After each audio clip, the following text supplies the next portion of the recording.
Hi folks, Hugo Rivera here with HugoRivera.net, and once again by popular demand I have my good friend Rodney, and we're going to cover today the subject of genetics. That's right. How many times have you been told that you had no genetics to grow? Me personally? Mm-hmm. Never. Okay.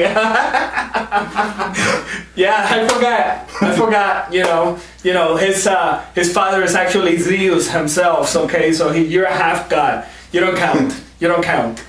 I was told I will never be able to do anything because I was fat, as you know. Back when I was 12, I was a little bit teeny bitty thing like this. I was like 5 feet tall, 170. Whoa. Yeah, $170. I had like a 45-inch waist or something. Yeah. Wow. Pretty crazy. So I got told I had no genetics, and that if I ever wanted to look like Rambo, because Rambo was back in the day, you know. Your idol? That was the look to have. That was the look to have, you know. Couldn't do it. But you know what? I even placed as high as 4th at the USA's. So that tells you something. So I think we need to talk about the fact that, you know, genetics, I think it's a cop-out, because a lot of people say, well, I don't have the genes to be lean, or I don't have the genetics to be muscular. I think that's BS. What do you think? I think it is also. Yeah. You know, I think that's the beauty of bodybuilding. I think with bodybuilding, with the right training and the right nutrition, you can achieve a better physique, you know. In your opinion, when do you think that genetics start to play a role in you not achieving goals? Never. Yeah, anybody can achieve. Exactly, and that's what I agree too. And you know what? I think the only time that genetics may play a little bit of a role is obviously if you make it to the Olympia stage, which is rare. Very rare. I mean, most people don't even care about competing, so much less stepping at the Olympia stage, which is like the uppermost echelon of bodybuilding competition. Right. You know, I mean, that, of course, at that level, if your bicep is here, even though it's big, if the other guy has a more round bicep or arm or whatever, you know, then it plays a role. But for everybody else, I think, with the proper training, nutrition, you know, you can achieve a better physique.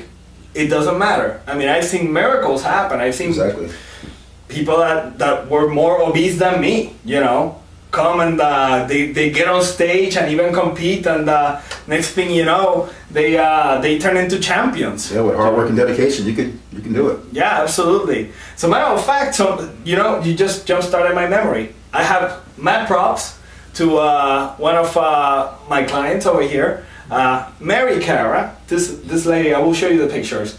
She used to be overweight, okay, and she took like 2 years. If I recall correctly, okay, she started with my body sculpting Bible book, and then she went down, and then she liked the look that she had, and she started to compete. Wow. This past week, she just placed 4th at the Natural Miss Olympia. Wow, that's amazing. That is something, you know. We're super proud of her over here. That's an incredible accomplishment. That, who could have predicted, you know? My wife over here, you know, when we started to train, she was super skinny. Who would have thought that she could do a bodybuilding competition a year later and win? First place. First place, right off the bat, you know, just jumps in, makes a miracle happen, you know. Nobody can tell you what you can accomplish. I think the only limits are up here. They're in the mind. You know, you're only limited by the kind of imaginary lines that you put yourself to. So I think the whole genetic stuff, yeah, some people gain easier than others. You definitely, for example, have been an easier gainer when it comes to muscle than me, but it doesn't mean that I cannot gain muscle too. There's also a lot of pros who don't have good genetics also. Yeah. And they're still pros. They're top level competitors, right. You know.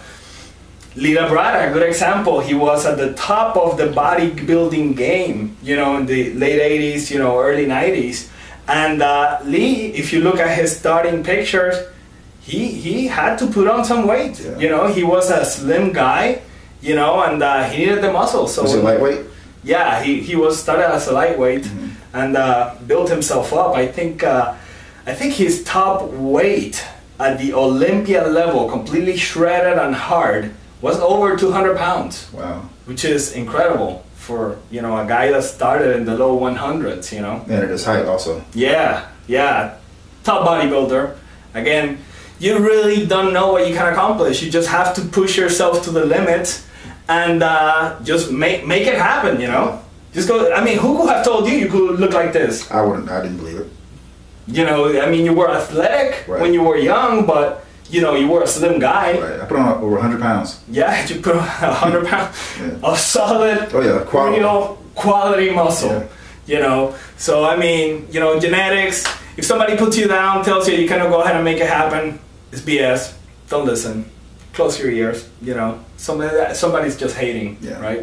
It's always haters. Yeah, there's always haters, and that's a good thing. If you have haters, that means that you do something right. Yeah, exactly. That's how I see it. Yeah. So, anyways, you know, with that said, just remember, the limits are all in your head. You can accomplish anything you want. Anything else you want to add, Rodney? You pretty much covered it all, but you know, if you don't have the best genetics, just do what you have, and you can still accomplish a lot. Exactly. Work with the deck of cards that you're given. So. And then play poker, you know. That's it. All right, so with that said, I hope that you liked this video. Click like if you liked it, and be sure to go ahead and share it with your friends. And until next time, take care and train hard. See you.